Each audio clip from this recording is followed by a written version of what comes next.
Rolling up. And we are live. And welcome to the S&P Sports Show. I'm your host, Sean Stewart, alongside my co-host, Mr. Anthony Paulus. And it is September 20th, 2022. And right now I'm 1-1 in fantasy football. And Anthony beat me. Oh my God.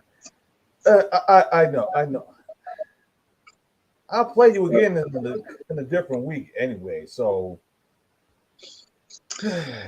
want to thank Mr. Amon-Ra St. Brown for the spectacular performance this weekend, buddy.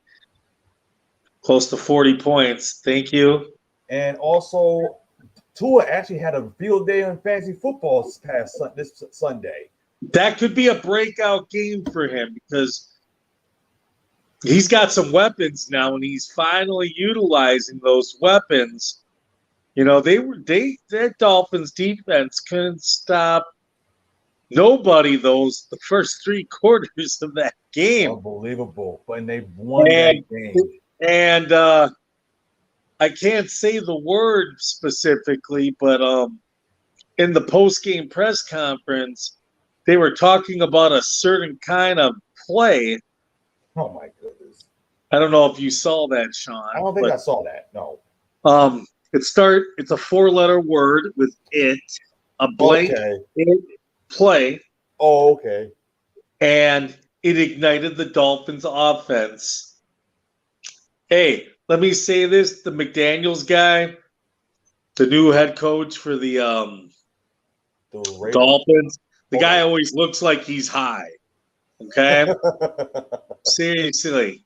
But that man's got a giant set. Okay? I'm going to give him, the man knows offense.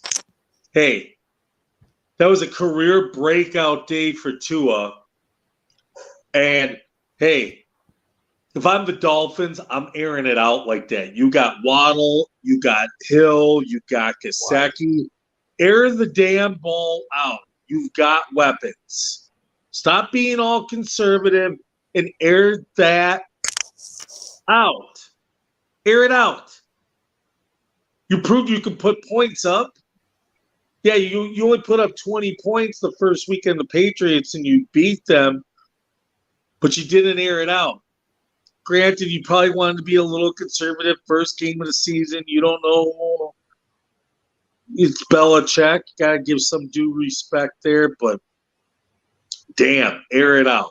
Right. Anyways, real quick before we get into the whole football thing, I just want to touch about Saturday's big fight, Canelo and Gennady Golovkin.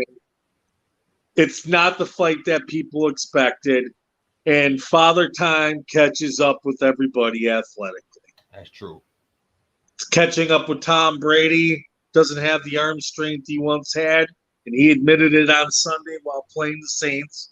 Or like the Roger Federer. Yep, and Venus and Serena Williams and Gennady Golovkin. It's caught up to Gennady. Because you know what?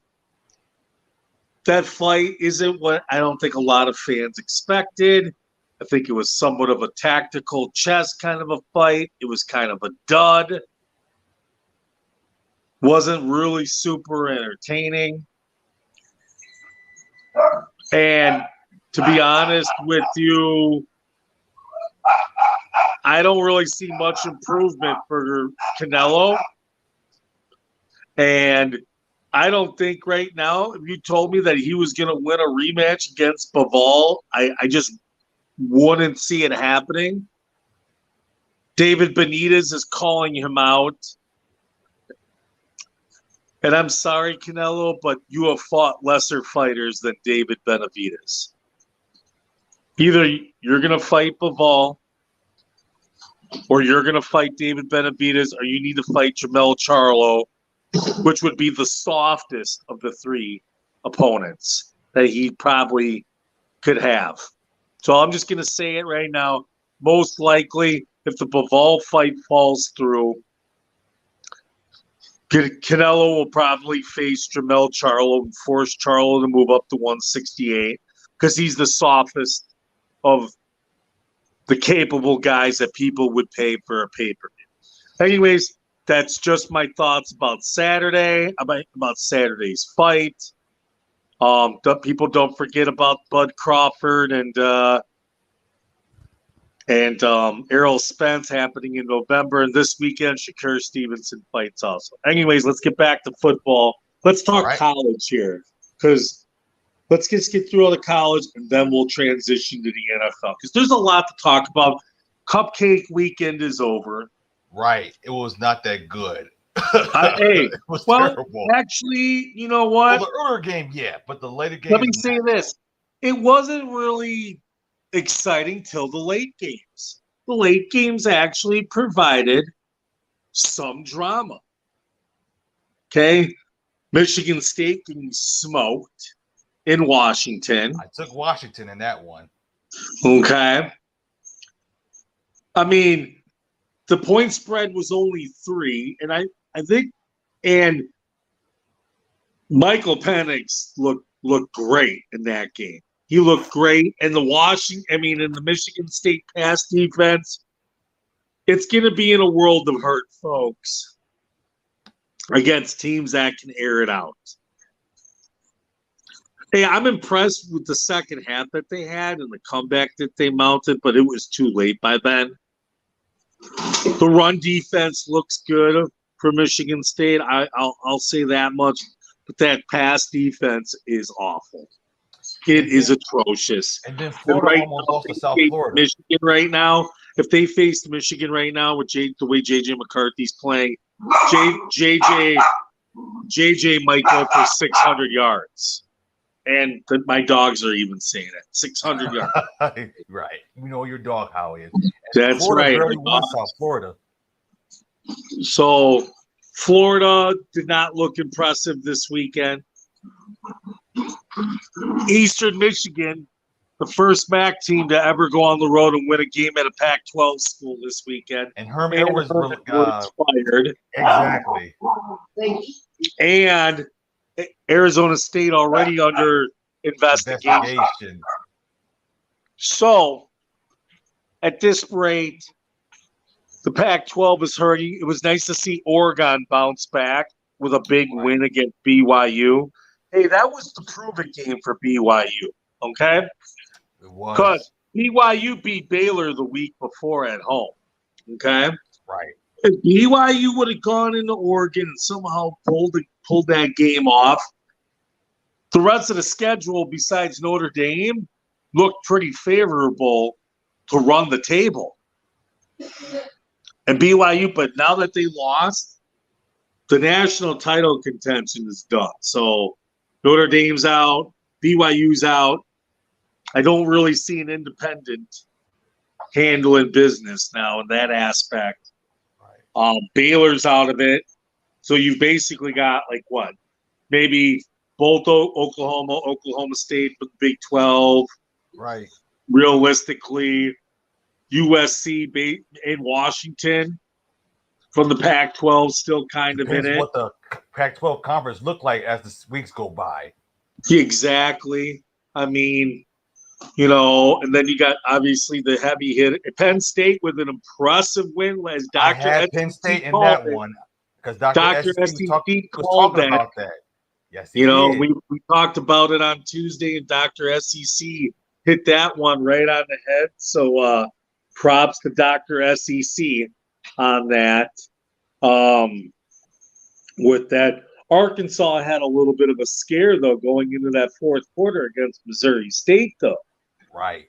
So, Tennessee is 3-0 and ranked in the top 15. How much truth is that?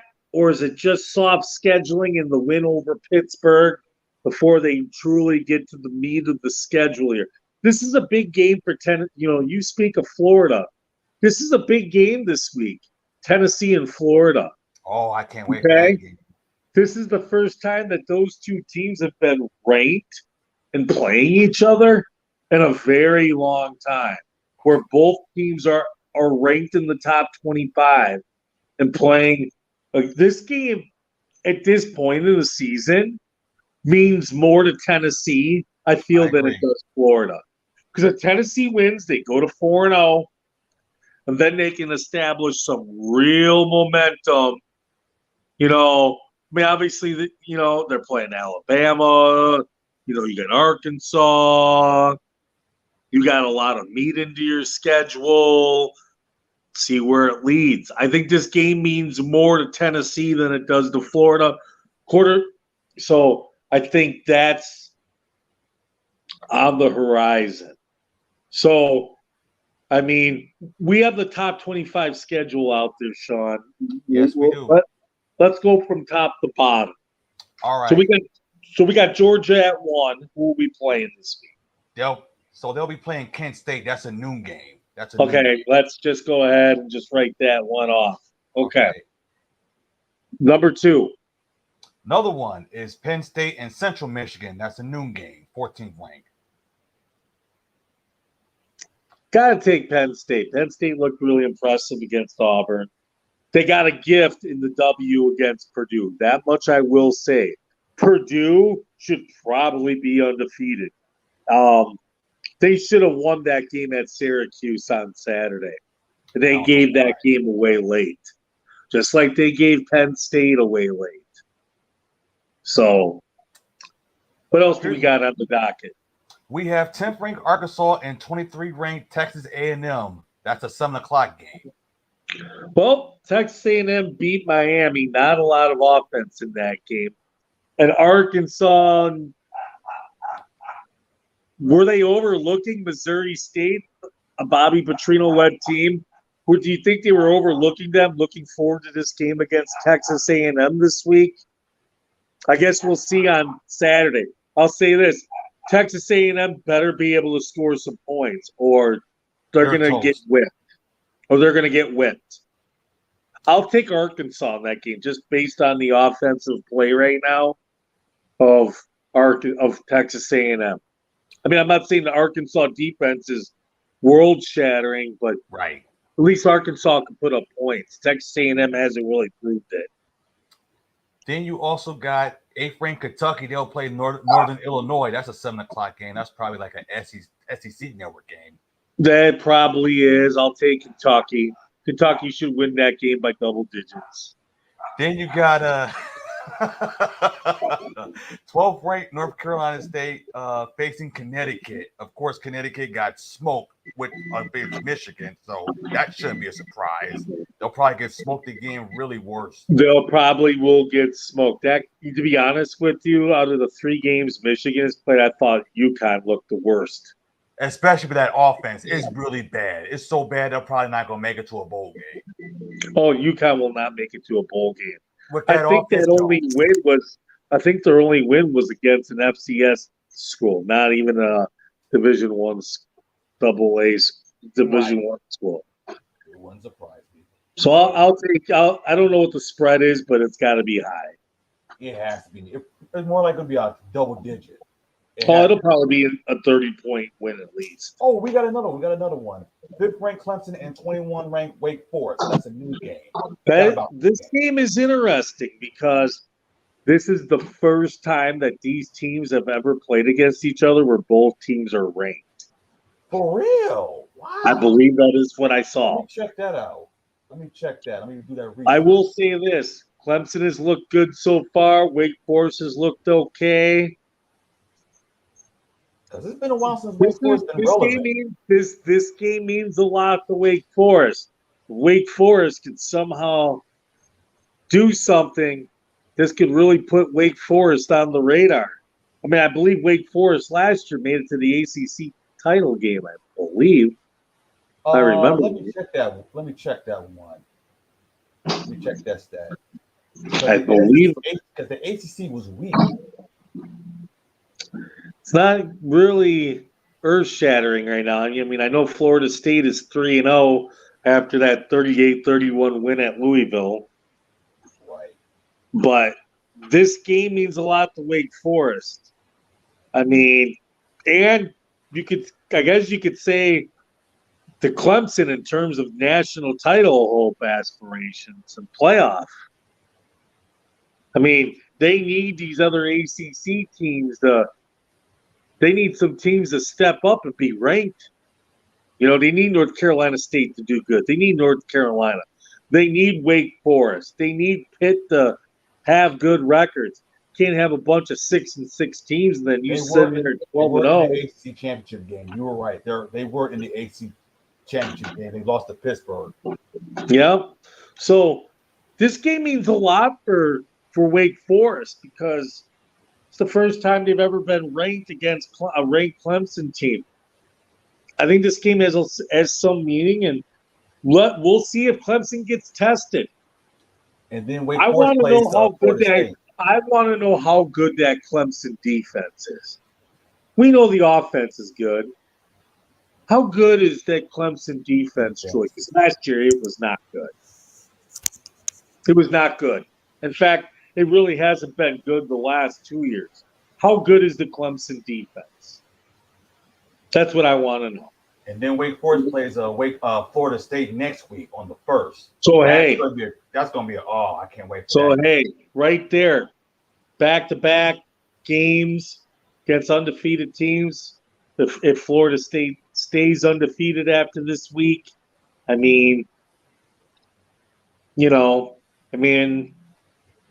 we'll see. What else do we got? And then we also, I'm looking at it right now. This is the 24th. You got, let's see. I said UConn. I already said that. Oklahoma and Kansas State. 6th ranked Oklahoma and Kansas State. I can see that's a go out. Kansas State always plays Oklahoma tough, but this is a new team under Brent Venables. I think Oklahoma is probably better defensively than they have been in the past, just because of Venables' presence and his defensive mindedness. And the offense is putting up points.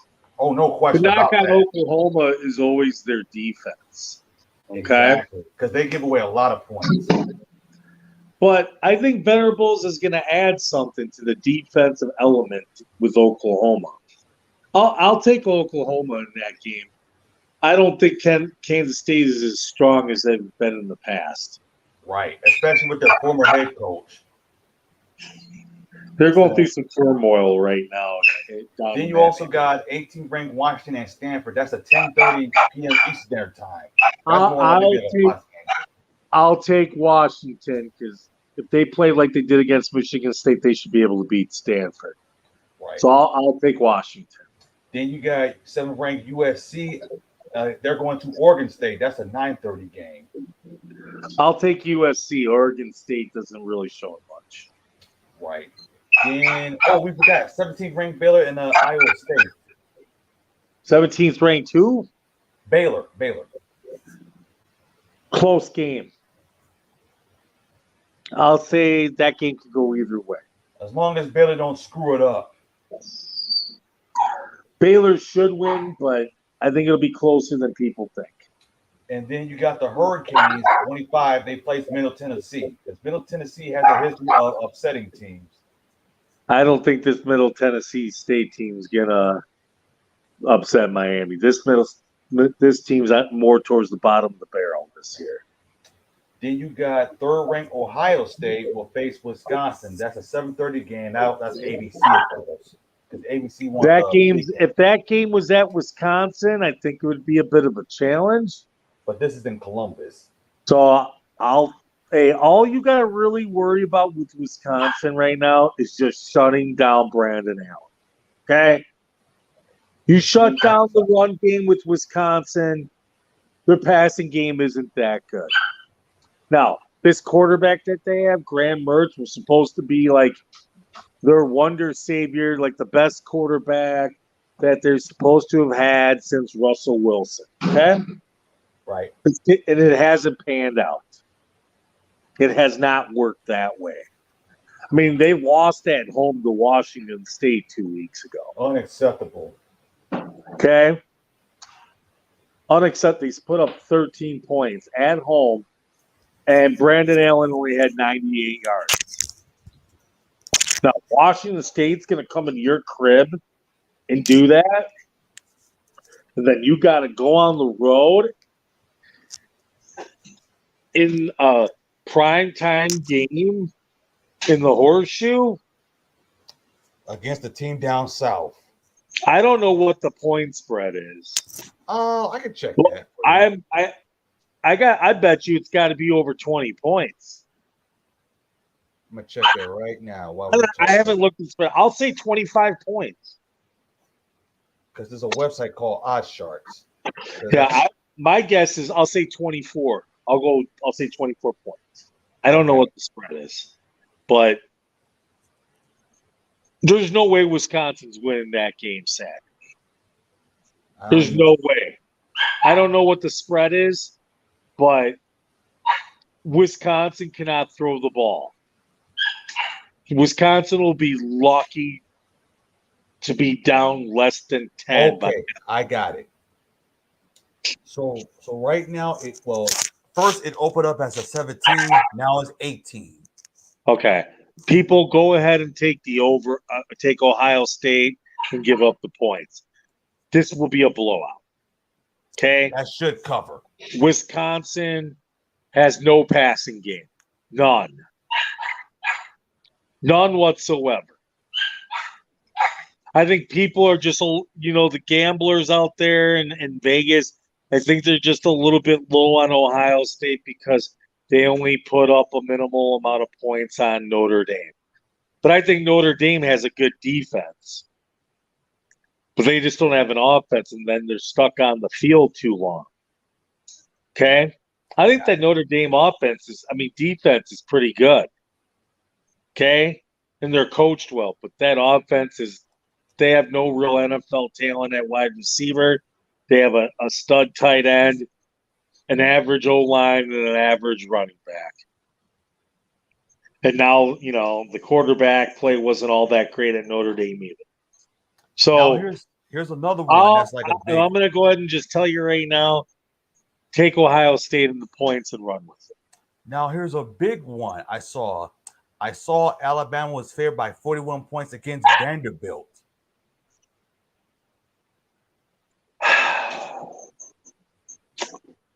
Vanderbilt's always the run over in the conference. I think this Vanderbilt team is better than that. Bama will win, but I think Vanderbilt will win this game. The question will be will they able to cover that? Because it opened up as a 38, now it's like 41 and 40.5. I think Vanderbilt, unless they've had any type of injuries, should be able to cover that. This Alabama team isn't as good as previous Alabama teams. Because they almost lost to Texas. Yep. Like I said, this Alabama team doesn't have as many weapons as it did previously. Because Chuck Culpepper did talk about that when he was on the show. Alabama will win by double digits, but I think 41's being a little too generous. That's too much to me. I'm more likely to stay away from that game. I'll say 24-30. In terms of the points difference. I'll stay away from that game. I'll say 42-14, something like that. Gotcha. And then you got Utah, 13th ranked. They'll face against Arizona State because they already named their interim coach after Herman Edwards left.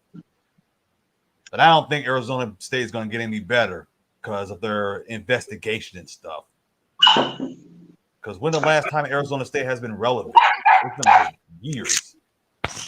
Well, it's been a couple of years, Arizona State's fallen on hard times. Right before Herm Edwards got hired, they were going through some issues. They were always that perennial 7-5, 8-14. Mediocre. And now just falling down the drains with old Herm. Exactly. It didn't make any sense then. It didn't make any sense in the first place. I know, no. Why would he want to coach at Arizona State? It didn't make no sense. Herm will be back at ESPN. Yeah, no doubt about that. That's where he's best at. Or somewhere that has an NFL gig, or somewhere overseas. Because I know BBC or Sky One has NFL broadcasting over there. Somewhere. He'll probably be back at ESPN. What else do we got, Sean? I know we got Michigan, Maryland. Yeah, that's a noon game. That's a big noon kickoff game. I'm interested to see how much Maryland is improved. I mean, they got the young kid at quarterback, Tagliavoa, junior, whatever. I mean, I think the offense is capable. I mean, I'm not expecting a complete blowout. Right. I mean, I could see 42-24, 42-28. So, the real interesting thing to me is, can Michigan generate a pass rush without blitzing? That's the only thing. That'll be more impressive. Because anybody can. That's what I want to see. And I didn't think we covered. I don't think we talked about 22nd ranked Texas against Texas Tech. That's a 3:30 game. A lot of points will probably be scored. Both schools don't like each other. Right. Goes all the way long time ago. Goes way back. I mean, Texas should win that game. Texas should win. Both schools don't like each other. Right. Especially Texas like number one in Texas. I mean, they just don't like each other. It's pretty simple. Right. Where's Texas Tech anyway? Lubbock. Okay, Lubbock. Okay. I always wonder, where the heck is Texas Tech at? Yeah, Lubbock, Texas. Okay. Does Oklahoma State have a bye week this week? Oh, let me check. Because it's very early for a bye week. Oklahoma. So, or do they have a game this week? I thought they might have a game this week. Let me check. Oklahoma State football. Looks like they have a bye week, so they won't be playing until October the 1st. That would be against Baylor. Oh, so yeah, the time hasn't been mentioned yet. Yep, that game will probably. I can see that scoring between those two. That game will probably be a 7:00 game. I'm gonna imagine, since Michigan Iowa was announced as the big noon kickoff. Right. So. Other than that, with college, I guess we're 3 weeks in. Yeah, this week is a little bit better than the previous week. I mean, can we say there's an official Heisman front runner yet? I don't know. Not yet. I think it's a little early. It's too early to me. I mean, are there some names that are out there at this point?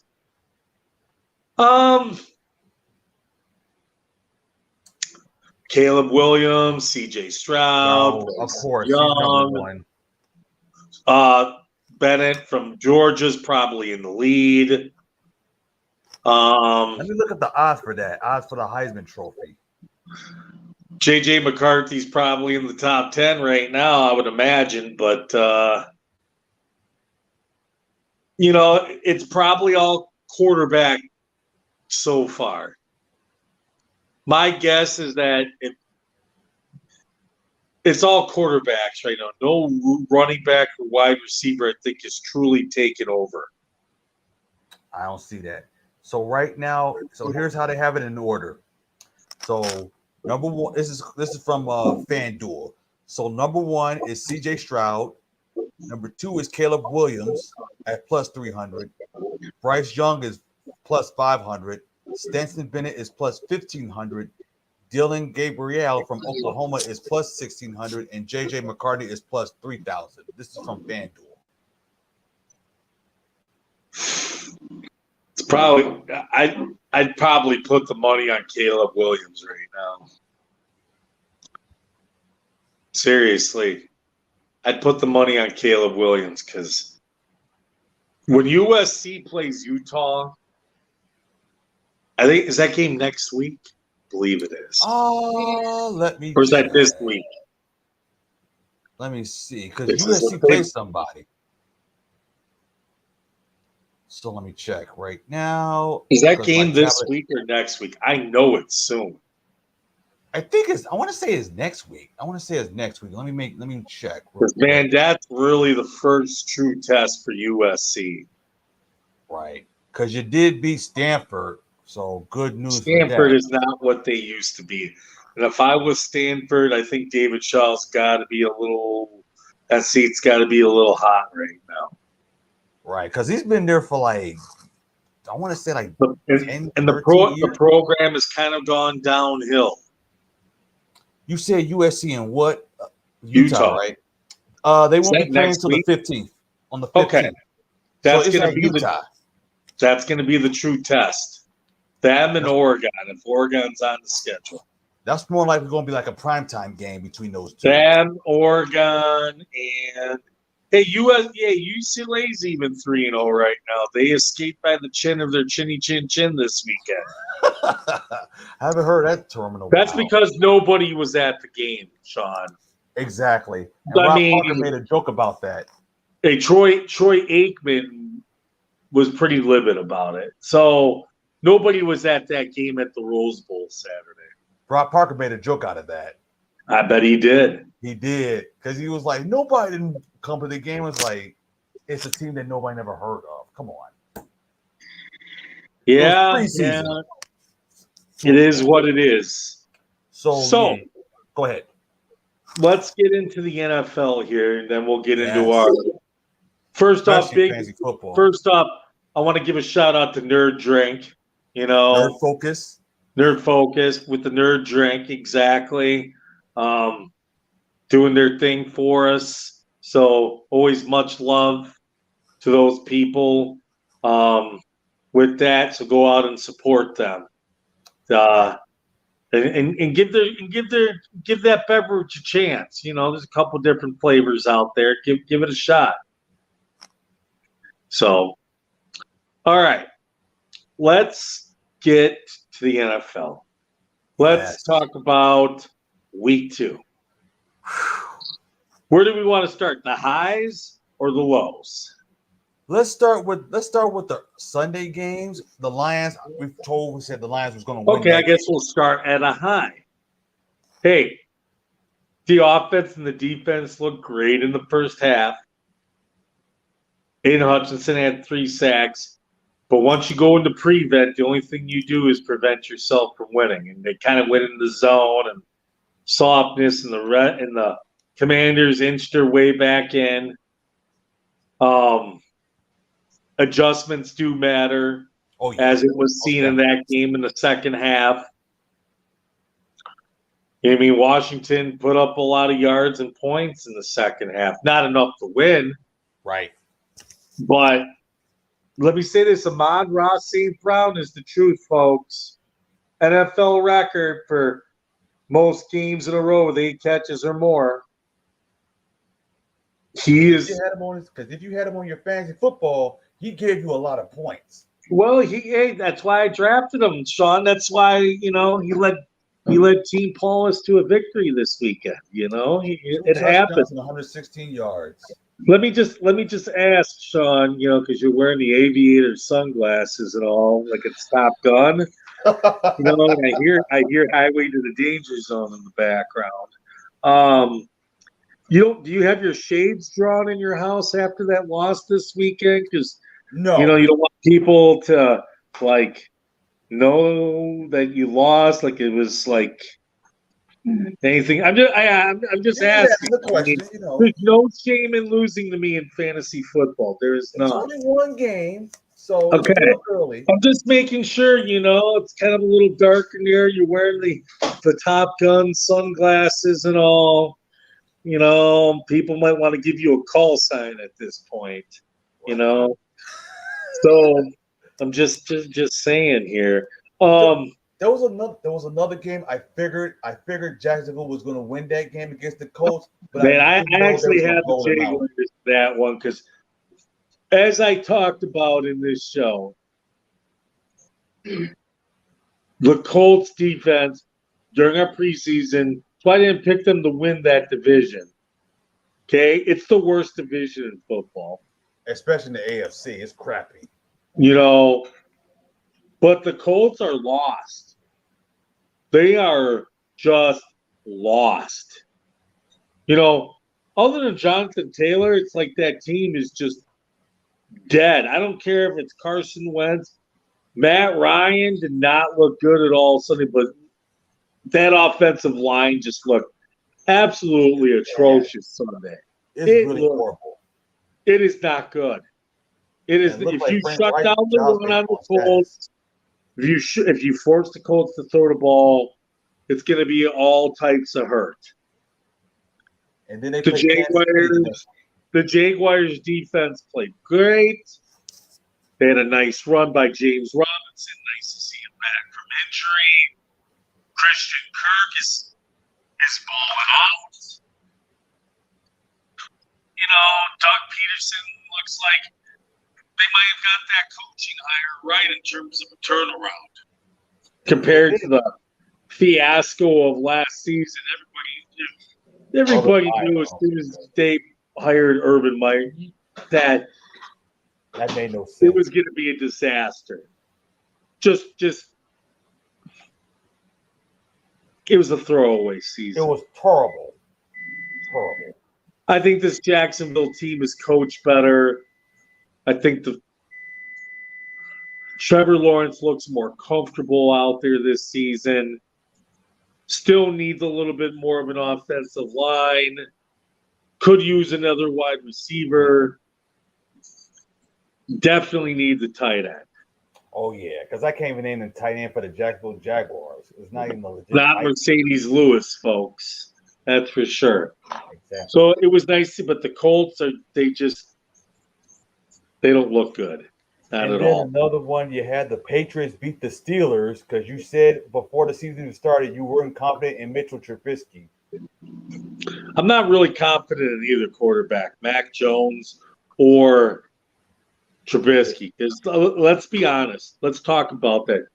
Both teams play solid defense, and it was a defensive game. Right? Right. Nelson Aguilar had over 100 yards. Finally broke out. Maybe this is the beginning of something for him and the Patriots. But besides that, Mac Jones got really nobody to throw the ball to. No one I can't even think of. And the Steelers, they cannot run the ball because that offensive line is one of the worst run blocking units in the league. So you have Mitchell Trubisky, who's mobile. Probably one reason why they signed him in free agency because of the mobility, because they knew that offensive line was going to be trash. Okay? Deontay Johnson is not the answer. Claypool has just proven he's only in it for a paycheck. Let's be real. That pick was promising early in his career, but his play has gone downhill. Nothing else. Freiermuth is he's a solid tight end, but they got no offensive line. None. They can't run the ball. That's terrible. They cannot run the ball. They just are not a good run blocking team. And as good as that damn defense is, you gotta have to be honest with you, they probably should have won Sunday. But they screwed it up. But I don't necessarily blame it on Mitch Trubisky as much as the poorness of that offensive line. It is atrocious. It is not a good offensive line. It's trash. Then I told you that the Jets was going to beat the Browns because I knew. Hey, I got to give you props on that. I got to give you props because I knew the Browns was going to screw it up. They always do. What did I say before the season? Jacoby Brissett.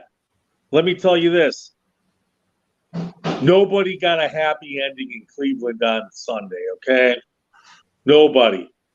The massage therapist didn't get a happy ending. Deshaun Watson didn't get a happy ending. And Browns fans didn't get a happy ending. Okay? Correct.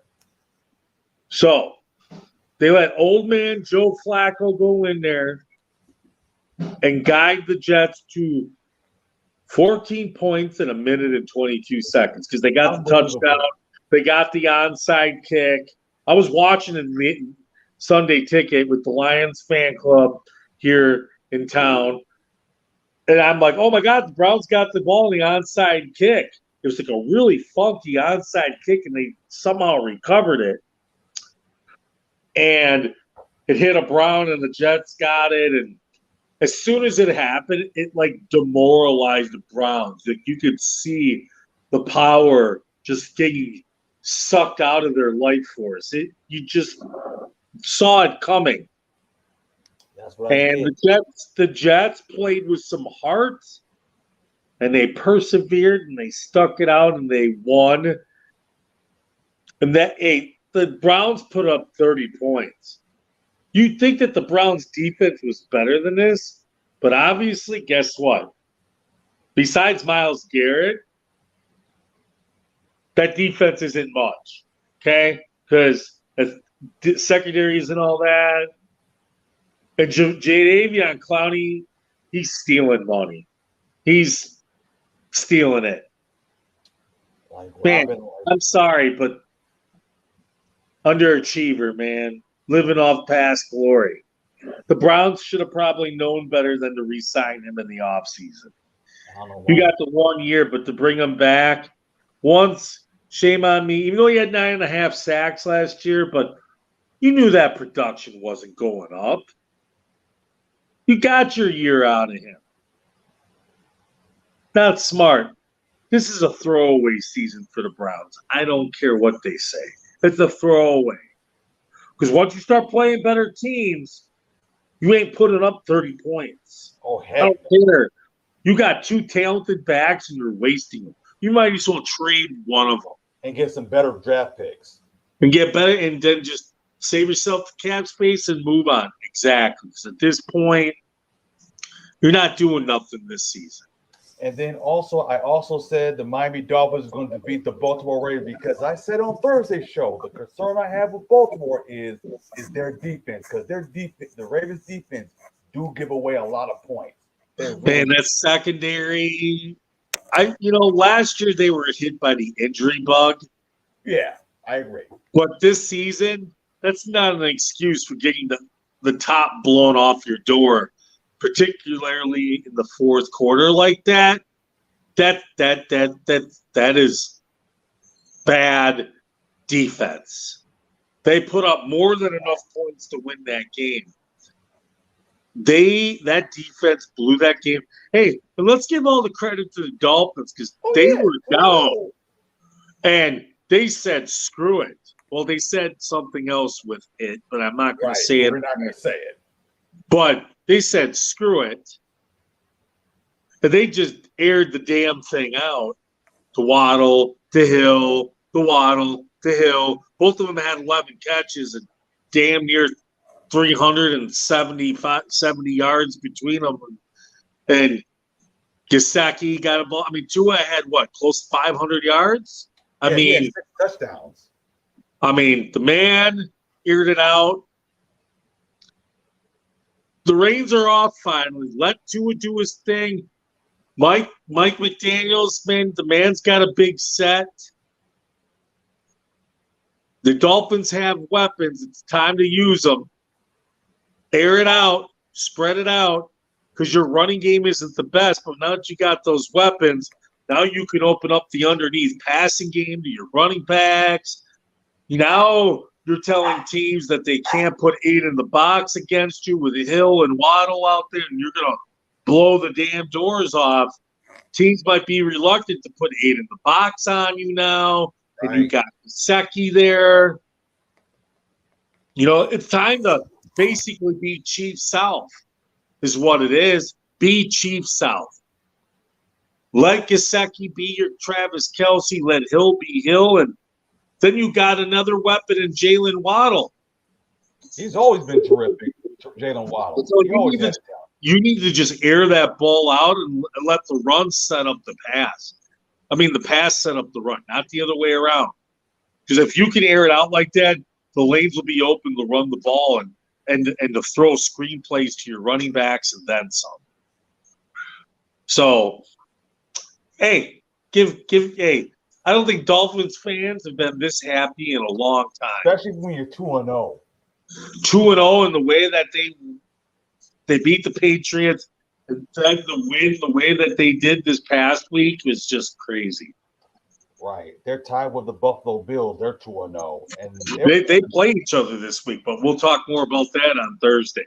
Speaking of Buffalo, that was just a complete blowout. right. I didn't watch that game. I knew Buffalo was going to win that game. Well, everybody knew Buffalo was going to win. And the Titans losing the Giants last week, They're I think disappointing. you can clearly say, that losing A.J. Brown and that wide receiving And Julio core Jones. and all that. I mean, Ryan Tannehill only had 117 yards and 2 interceptions. This is a transition year in Tennessee. You have no weapons. They just want to try to, I think, get Malik Willis ready and move on. Ryan Tannehill's not the answer. And who do I feel for most with all that? Probably Derrick Henry. Right. Because you got to run the football. Yep, and that defense is among the worst in the league, particularly the back seven. It's atrocious. Let's just say it. That whole defense is bad. Right. They're cursed till this day. Oh, boy. There's another team that's 0-2, the Bengals. They have no offensive line. We thought that they addressed their offensive line issues in the offseason, and it's a sieve. It's a sieve. They let a backup quarterback, Cooper Rush, who played a great first quarter and then played like nothing special the rest of the game, defeat them. And he didn't throw a pick. Hey, they let that loss last week linger with them to this week, and it showed, particularly in that first quarter. They thought they had that game won when Chase had got that touchdown at the end of regulation, and then they tricked that extra point. Right? That kind of demoralized the Bengals. You could see that layover into them at the beginning of the game, that Burrow got hurt, and then Burrow came back. And Dallas has got a good defense. No question about that. Dallas has proven they have a good defense. It's that offensive line and them wide receivers that I'm concerned about. Well, CeeDee Lamb is CeeDee Lamb. And Rico Brown has stepped up. Got to remember, they don't have Michael Gallup out there right now. Right? So when he comes back healthy, they'll have him and Brown and CeeDee Lamb. So they'll have 3 good tight ends, and then they'll have Dalton Schultz, but that they have no real offensive line. Ezekiel Elliott, his better days are behind him. This will be his last year in Dallas. He's got no guaranteed money left on his deal after this year. So we need another one. And then Tony Pollard will be there. Tony Pollard will be playing on his rookie deal. It'll be a make or break year. And so there's another team I'm disappointed, even though they won, the Denver Broncos. They won by 7. Like I told you last week, the Seahawks bamboozled the Broncos for 3 first-round picks. I mean, is Russ Wilson better than Drew Lock? Yes. Yes. Is he what he once was? No. Is he going to lead that team to the kingdom come? No. I mean, I don't know who's better, the Raiders or the Broncos. I mean, to me, they're about the same. And let me talk about the Raiders. We'll get to this game against Arizona. They were screwed. They blew that game. That game, let me just go ahead and say this. They let that soft Cardinals team back into that game with that poor defense that I've talked about the last month. Every time we talk about the Raiders, what's the one thing I always say about the Raiders? It's that what's defense. That defense. That defense is trash. Because they have an offense, no question, but that defense is garbage. Let them back in. Then in overtime, they handled the Cardinals. They got the ball. They were driving. Then Butterfingers Renfro fumbled the ball once, and they recovered. Then the very next play, they throw a pass play. He catches it. let me say this, because I was watching the game as it was happening, right, on Sunday Ticket. Right. That hit that Isaiah Simmons laid on him, I mean, when you saw it the first time with the volume, I mean, damn. I mean, to get that low, to lay that thud, he came in like a heat-seeking missile and put the straight wood on him. Popped the ball loose, scooped it. Murray scooped it up and ran to the house. And he almost cost the team those points because he almost literally tossed the ball just as he broke the plane to the goal line. So they sat there for like 5 minutes reviewing the play. Oh my goodness! And I mean, they got it right. I mean, a quarter of a step sooner, that game probably ends up as a tie. Coaches, you got to let your players know at least 2 or 3 steps in the end zone before doing that. Right. Make sure you've actually broke the plane. Not right when you're blanking. Be like 5 yards into the end zone and then do it. Not a quarter of a yard in, because we've seen it all in those blooper shows before. The NFL bloopers. But let me say this. Sure. Maybe that's what the Cardinals needed, was that hard. But I'm not really impressed because the Raiders gave that game away. I've said it all on the Raiders defense is softer than Charmin. So it is what it is. Speaking about West, the Rams pretty much handled the Falcons, but almost let them back in the end. I think they just lost interest and let the Falcons back in. So I'm still not really impressed with the Falcons, except, hey, they've made things close these first 2 games. Can they get over the hump? I'm not saying they're a playoff team, but damn. Surprisingly. The Packers handled the Bears accordingly, pretty much in the fashion I thought they would on Sunday night. Well, it was a touchdown by Justin Fields. The instant replay didn't get that right. You got to do, we have the modern technology these days. Even an instant replay, you're seeing the different views. You can zoom in on the ball and make your screen 10 times bigger and figure it out. We have the technology to do that these days. Go ahead and use it. Because all they had to do was zoom in a bit, and they could have seen that the ball was across the plane. If I can see that in a picture on Facebook, you're going to tell me they can't figure that out with all the technology they got? Everybody will figure that out. I mean, I'm not saying the Bears would have won the game because they wanted them, right? But that was a touchdown. And I think the NFL needs to do a better job with the replay than what it's been doing lately. So let's talk about the most ferocious game of Sunday.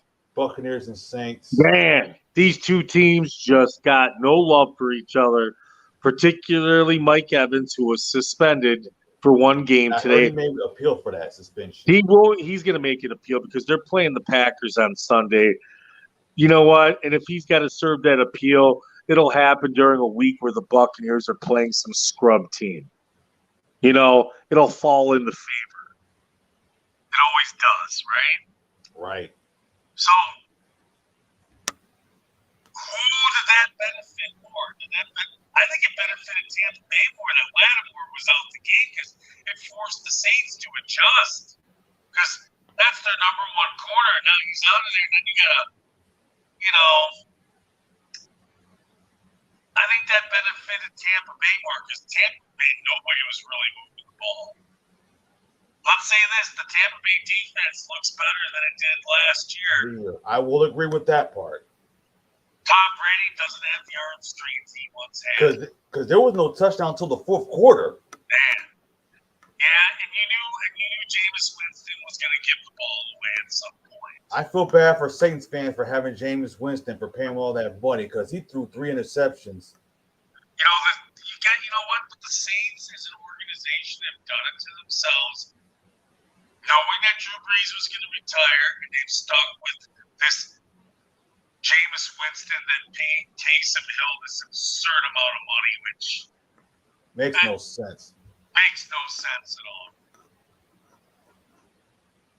And using him in very rare moments. Yeah, it's not just even not good. looking good. And then you also look at Carolina. They lost 0-2 to the Giants. And the Giants are 2-0. Yeah, that game wasn't really all that entertaining. For real. That game went pretty much the way I thought it would. Low scoring. Neither offense looking particularly strong. Neither defense looking all that great. And it looks like I heard Matt Rule's job is in jeopardy. He may be fired. He is probably going to be the first coach fired. I will not be shocked. He'll probably go back to college. Yes, I would expect there to be some interest in him. Nebraska would probably be at the top of the food chain. And I'll be honest with you, I don't think Nebraska's all that great of a job right now. Because, like, who's really going to take the Nebraska job anyway? I can't think no big-time coach going to take the Nebraska job. You're in the Big Ten West. You have USC coming in. You're in the middle of Cornville. Right. And you're nowhere near Iowa. It's tough to attract kids to Nebraska these days. It smells probably. I mean, it's probably tough. Oh, he's probably got cut off. But I was saying, like, Matt Rule's more likely going to be, like, the first one to let go because Matt Rule had an opportunity, but he's just stinking so far. It's not even funny. So it is 7:57, by the way. So if you do like the show, head to our Facebook. It's facebook.com/StewartNP, by the way. Oh, looks like he's okay. Here we go. So, all right, there you go. So about Matt Rule, about Nebraska. Yeah, Matt Rule. He'll be a college head coach next year, getting paid well somewhere. But not no Nebraska. No way. I can't see. No, it'll be a top 25 program probably, or on the cusp of that. Yes. Who the hell is going to Nebraska anyway? Other than that, I mean, hey, let's give it up to the Eagles' defense last night. They shut Justin Jefferson down. Yeah. Good win. I thought they would be 2-0. Well, looking at the schedule, you could have probably said that. Vikings at home, Lions on the road. Yeah, I think seeing them 2-0 early was realistic. You know, they're not turning the ball over. The defense played a lot better than it did against the Lions on the road. It just shows that the Lions are capable of actually putting up points. Right. You know, I think the question now is, can the Lions get that defense set? Because I'm looking at the Eagles' schedule because they're playing. I mean, the Eagles are at this point right now. They probably got to be the favorites to win the NFC East if Dak is going to be out another 6 weeks. I'm looking to see the Giants and the Eagles. Oh, they won't play each other on the 11th. Wow, that's a long time. No, a lot of things can change in the NFL. Right. So, because if both teams are doing so well, they could be like flexed to like a Sunday night or like a Monday night. Well, it's always a possibility. Always both teams do a possibility. And then we had the Chargers and Chiefs in a very close game like we predicted. Hopefully Justin Herbert's ribs are okay. So having that extra 3 days of rest should help. And you would think that he'll be back out there for week 3. If I was him, I would rest. Well, he's got 3 days extra rest, Sean. Luckily, they played on Thursday when this happened instead of Sunday. He's got 3 days extra rest. I think he'll be fine for week 3. And they'll play the Chargers, play the Jaguars. At home, too. That's an advantage. Right. So they should win that game. And then after that, they play the Texans on the 2nd. Yeah, let's get to this. I think we've hit all the games, have we not? Oh, 49ers, Seahawks, 49ers We didn't Seahawks talk pretty much about the way that. it went. Trey Lance out for the injured season. for the rest of the season. Hey, let me say this. That's probably a blessing in disguise for the 49ers. Because let me say this. I don't think, to me, it's like having Justin Fields. It's just not going to work out. I just think Trey Lance isn't it. I don't think Justin Fields is it. I think this is going to work out for the 49ers just fine. The only problem is you gave up all those picks for Trey Lance when you could have gave up all those picks and got Matthew Stafford. There you go. As for the Seahawks, they jump back down to planet Earth on Sunday. Exactly. I didn't think they were that great anyway. So it is going to be the end of our show, by the way. So if you do like the content, head to our Facebook. It's facebook.com/Stuart and P. And I will be back on Thursday because you said you got to do something this Thursday. Yeah, it'll just be the S show. Do we have any Superdraft Pro picks today or no? No, not today. Picks. So okay, none of those today. So Thursday will be just the S show because P is going to be at a Boy Scouts meeting. Right. And I'll find a co-host. You can tell I'm very thrilled about that, folks. Not really. So till then, Sean, keep the shades drawn and the aviator glasses on. Better luck next time. Right. And I will face you later this season. Anyway. Well, you'll have another chance coming up here, or a couple more chances. Not that bad. You got a couple more season chances. Anyway. That's right. You got a couple more chances to get me. So we'll see. So everybody, have a good night. We'll see you on Thursday. Well, Sean will see you on. Well, I'll see you guys on Thursday, unless I find a co-host. If he takes off the sunglasses, then he'll see you all on Thursday.